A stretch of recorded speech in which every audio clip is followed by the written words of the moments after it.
विधानसभा चुनाव से पहले मध्य प्रदेश की राजनीति गरमाई हुई है। कांग्रेस से ज्योतिरादित्य सिंधिया के जाने से जहां बीजेपी मजबूत हुई है, तो वहीं इस बार कांग्रेस के लिए बड़ी मुश्किल से राहें दिखाई पड़ रही हैं। प्रदेश में सरकार वापसी करने के लिए कांग्रेस इन दिनों सिंधिया के गढ़ में सेंध लगा रही है, रैलियां कर रही है। वहीं बीजेपी में सीएम चेहरे को लेकर भी चर्चाएं तेज हैं।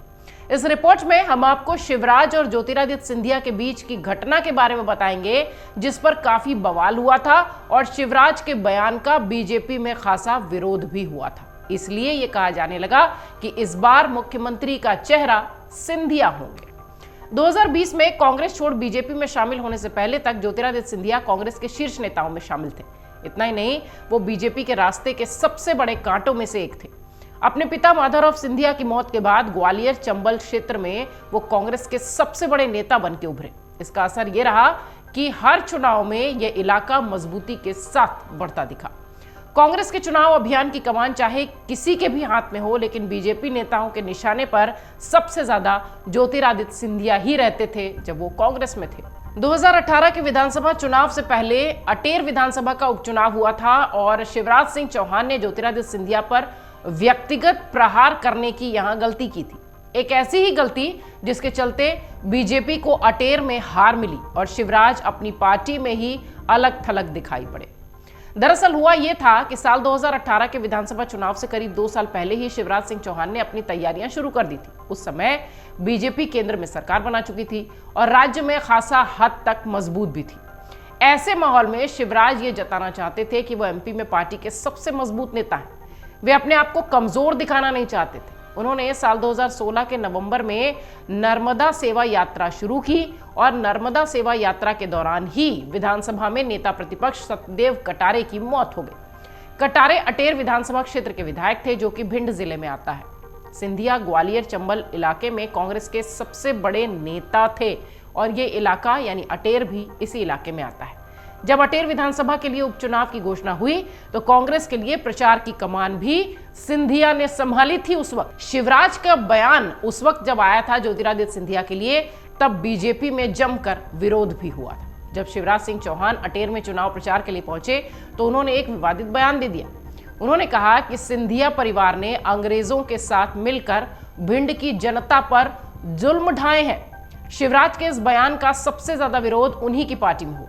इसकी जायज वजह भी थी। सबसे बड़ा कारण था राजमाता विजया राजे सिंधिया, जो कि बीजेपी के संस्थापक सदस्यों में थीं और ज्योतिरादित्य सिंधिया की वो दादी भी थी। उस वक्त विरोध में खड़ी हो गई थी वो। राजमाता सिंधिया की मध्य प्रदेश भाजपा में वही जगह है जो कुशाभाऊ ठाकरे की। शिवराज के इस बयान पर सबसे पहले आपत्ति जताई थी राजमाता की बेटी यशोधरा राजे ने।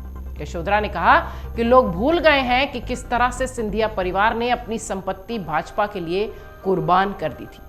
उन्होंने कहा कि हमारे गैराज में नई नई गाड़ियां भाजपा के पक्ष में चुनावों के समय जाती थीं और जब लौटती थी तो दोनों पहिए अलग होते थे और स्टीयरिंग कहीं और दिखाई पड़ता था। वो महाराज और मैं किसान, कारण चाहे जो भी हो, लेकिन अटेर उपचुनाव में बीजेपी को हार मिली।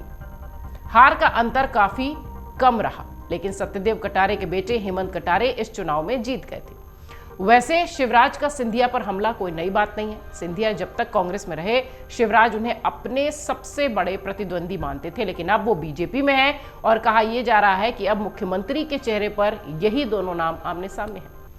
देखा जाए तो क्रिकेट से लेकर राजनीति तक वो हमेशा सिंधिया के विरोध में खड़े रहे। शिवराज को लेकर यह कहा जाता है कि सबसे बड़े घोर विरोधी अगर कोई थे तो वही थे। जब सिंधिया आईपीएल की वकालत कर रहे थे तब शिवराज सिंह ने उनका विरोध किया था। 2013 के विधानसभा चुनाव के दौरान सिंधिया को कांग्रेस ने चुनाव अभियान समिति का अध्यक्ष बनाया था, तो शिवराज ये कहकर उनका विरोध करते दिखे कि वो राजा महाराजा हैं और मैं तो एक साधारण किसान हूं, जिसकी काफी आलोचना हुई थी। अब भी व्यक्तिगत हमले से वो बचते हैं। शिवराज के इस व्यक्तिगत हमले का असर 2018 के विधानसभा चुनाव के दौरान भी देखने मिला। कांग्रेस ने सिंधिया को सीएम पद का उम्मीदवार नहीं घोषित किया था, लेकिन वो पार्टी की प्रचार अभियान का सबसे बड़ा चेहरा थे। शिवराज जहां भी जाते उन पर हमले होते थे। इसका नतीजा यह हुआ कि 15 साल तक लगातार सत्ता में रहने के बाद बीजेपी कांग्रेस से पिछड़ गई। चुनाव के बाद कांग्रेस की सरकार बन गई, लेकिन सिंधिया सीएम नहीं बन पाए। काफी मतभेद के बाद 15 महीनों में यह मतभेद इतना गहरा हो गया कि कमलनाथ की सरकार चली गई और सिंधिया ने कांग्रेस छोड़कर बीजेपी का दामन थाम लिया। शिवराज और सिंधिया की प्रतिद्वंदता अब इतिहास का हिस्सा है, क्योंकि अब दोनों साथ हैं, एक ही पार्टी में है। आपसी मतभेद जितने भी हों, लेकिन पार्टी का अपना नियम है, उसको निभाना पड़ेगा। सच्चाई ये है कि सिंधिया के बीजेपी में आने के बाद शिवराज उनके खिलाफ बयान देने से तो बच रहे हैं, हमेशा ये कोशिश भी कर रहे हैं कि वो सिंधिया के प्रतिद्वंदी के रूप में नजर ना आए, लेकिन ऐसा नहीं हो रहा है। मध्य प्रदेश चुनाव से पहले अब सिंधिया और शिवराज ही मुख्यमंत्री के चेहरे के तौर पर सामने आ रहे हैं और माना यह जा रहा है कि अगर ये दोनों नाम रेस में जाते हैं तो स्कोर सिंधिया ही करेंगे। डाउनलोड करें अमर उजाला ऐप और पाएं खबरें लगातार। अगर आप ये वीडियो YouTube पर देख रहे हैं तो हमारे चैनल को सब्सक्राइब करें और बेल आइकन को दबाना ना भूलें। अगर आप Facebook पर ये वीडियो देख रहे हैं तो हमारे पेज को लाइक करें।